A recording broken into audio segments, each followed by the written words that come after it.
There has been a rise in the reported number of hate crimes. And I would venture to say that there has also been a rise in the unreported number of hate crimes, okay? I want to play this next clip, and I want to point one thing out at the very beginning of the clip regarding hate crimes. And to be honest with you, it goes a lot in one direction, but there's a little coming in from the other direction as well, even though you may not consider some of the things done hate crimes. Here we go. Graffiti, tweens chanting "Build the Wall." Those are just a couple of the racially tinged incidents reported since Tuesday's election. Now, do you see this symbol?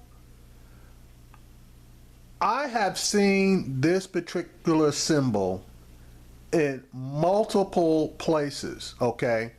That's a swastika for the letter T, and obviously RUMP, which, you know, obviously it's a spelling of Trump using a swastika. This is not an isolated incident.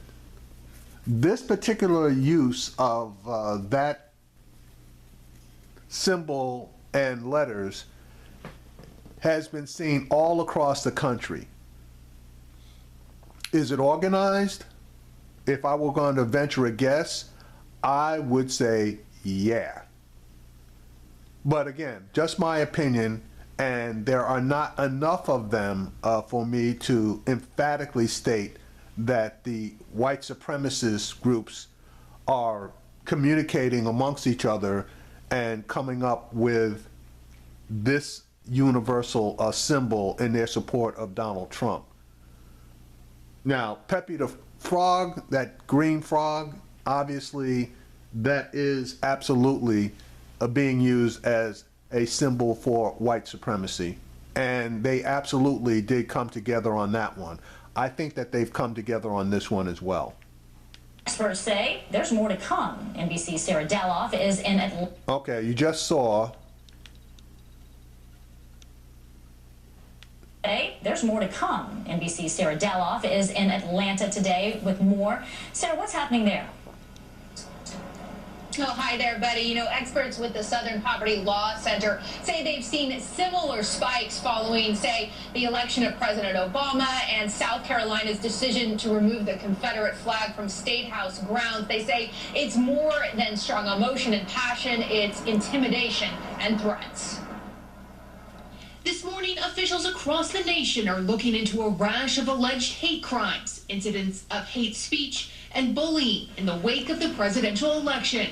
Graffiti and threats are surfacing across the country, directed at political, racial, ethnic, and religious groups. We're very worrisome about what the next 4 years is going to hold for us. This federal building in Los Angeles vandalized, and in Virginia, this statue of Robert E. Lee tagged with spray paint. Okay, now that was what I was talking about as far as it coming in from the other side. Now, is that a hate crime? Technically, possibly it is, okay? But there's stuff coming in from both sides. But the majority of the stuff is coming in from the right. Spray paint. In York, Pennsylvania, 3 students were suspended after chanting "White Power" in the school hallways. And in another school in Royal Oak, Michigan, kids caught on camera chanting "Build the Wall." Online, expressions of fear, with one woman tweeting, "My 8-year-old sister just told me she's scared to be Muslim." Okay, that high school site where they were yelling "Build the Wall," and where those white students are walking through hollering "White Power," you're white supremacists in training. That broke my heart. It's really quite ugly out there.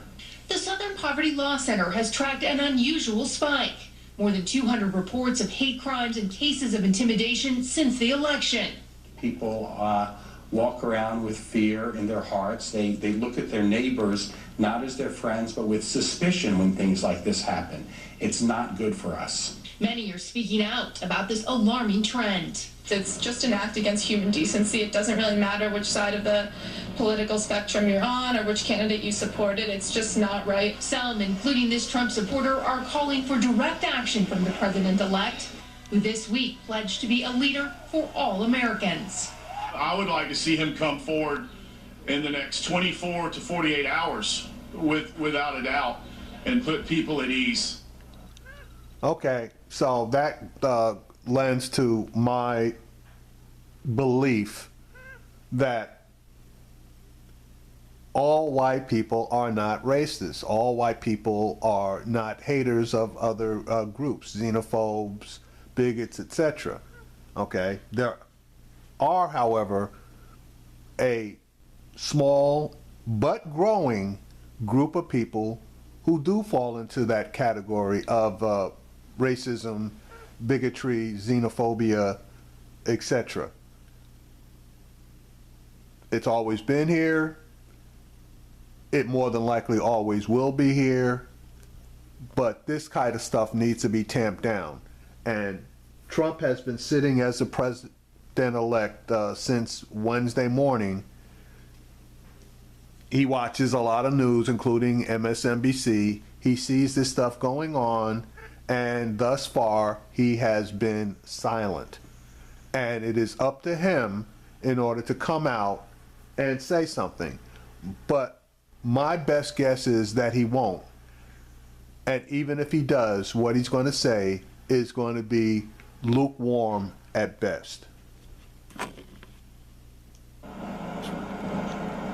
And the FBI also tracks these types of incidents. Interestingly, Betty, their most updated statistics are due out Monday. Back to you. I look forward to seeing what those statistics are going to look like and over what period they're going to cover.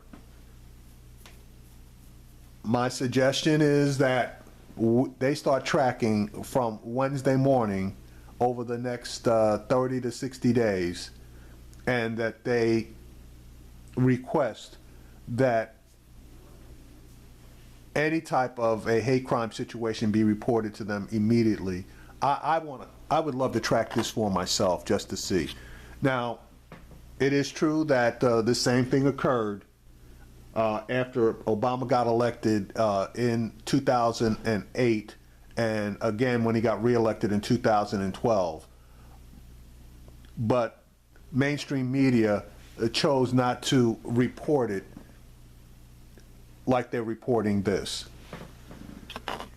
Double standard maybe, or they had their own agenda. I don't know, but I think we're going to find out.